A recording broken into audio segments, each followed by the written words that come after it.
प्रणाम आप सभी को। मैं पिंकी झा। आज मैं हरतालिका तीज व्रत की कथा सुना रही हूँ। एक बार भगवान शिव ने पार्वती जी को उनके पूर्व जन्म का स्मरण कराने के उद्देश्य से इस व्रत के महात्म्य की कथा कही थी। श्री भोले शंकर बोले, हे गौरी, पर्वतराज हिमालय पर स्थित गंगा के तट पर तुमने अपनी बाल्यावस्था में 12 वर्षों तक अधोमुखी होकर घोर तप किया था। इतनी अवधि तुमने अन्न न खाकर पेड़ों के सूखे पत्ते चबाकर व्यतीत किए। माघ की विकराल शीतलता में तुमने निरंतर जल में प्रवेश करके तप किया। बैसाख की जला देने वाली गर्मी में तुमने पंचांगनी से शरीर को तपाया। श्रावण की मूसलाधार वर्षा में खुले आसमान के नीचे बिना अन्न जल ग्रहण किए समय व्यतीत किया। तुम्हारे पिता तुम्हारी कष्ट साध्य तपस्या को देखकर बड़े दुखी होते थे। उन्हें बड़ा कलेश होता था। तब एक दिन तुम्हारी तपस्या तथा पिता के कलेश को देखकर नारद जी तुम्हारे घर पधारे। तुम्हारे पिता ने हृदय से अतिथि सत्कार करके उनके आने का कारण पूछा। नारद जी ने कहा, गिरिराज, मैं भगवान विष्णु के भेजने पर यहाँ उपस्थित हुआ हूँ। आपकी कन्या ने बड़ा कठोर तप किया है। इससे प्रसन्न होकर वे आपकी सुपुत्री से विवाह करना चाहते हैं। इस संदर्भ में आपकी राय जानना चाहता हूँ। नारद जी की बात सुनकर गिरिराज गदगद हो उठे। उनके तो जैसे सारे कलेश ही दूर हो गए। प्रसन्नचित्त होकर वे बोले, श्रीमान, यदि स्वयं विष्णु मेरी कन्या का वरण करना चाहते हैं तो भला मुझे क्या आपत्ति हो सकती है। वे तो साक्षात ब्रह्मा है। हे महर्षि, यह तो हर पिता की इच्छा होती है कि उसकी पुत्री सुख संपदा से युक्त पति के घर की लक्ष्मी बने। पिता की सार्थकता इसी में है कि पति के घर जाकर उसकी पुत्री पिता के घर से अधिक सुखी रहे। तुम्हारे पिता की स्वीकृति पाकर नारद जी विष्णु के पास गए और उनसे तुम्हारे ब्याह की निश्चित होने का समाचार सुनाया। मगर इस विवाह संबंध की बात जब तुम्हारे कान में पड़ी तो तुम्हारे दुख का ठिकाना न रहा। तुम्हारी एक सखी ने तुम्हारी इस मानसिक दशा को समझ लिया।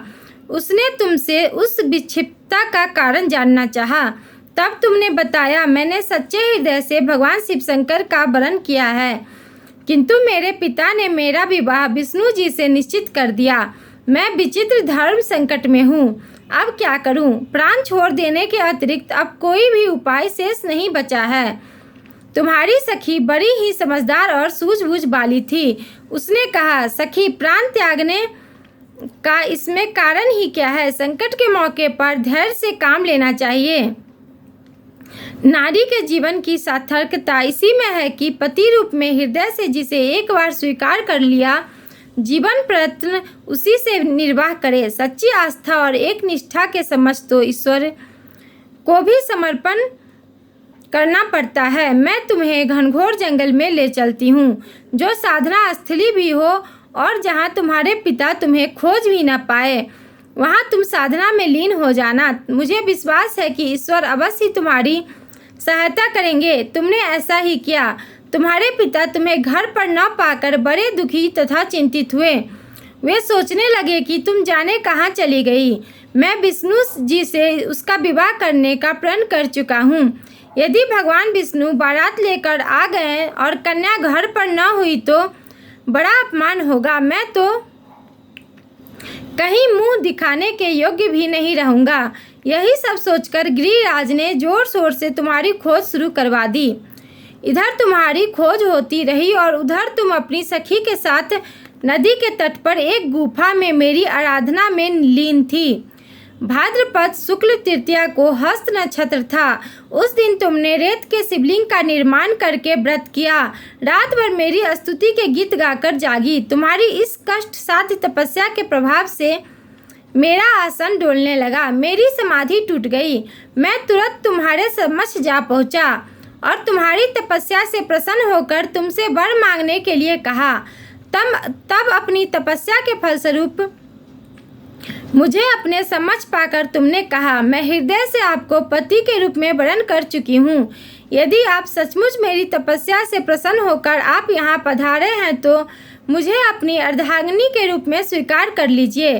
तब मैं तथास्तु कहकर कैलाश पर्वत पर लौट आया। प्रातः होते ही तुमने पूजा की समस्त सामग्री को नदी में प्रवाहित करके अपनी सहेली सहित व्रत का पारण किया। उसी समय अपने मित्र बंधु व दरबारियों सहित गिरिराज तुम्हें खोजते खोजते वहां आ पहुँचे और तुम्हारी इस कष्ट साध्य तपस्या का कारण तथा उद्देश्य पूछा।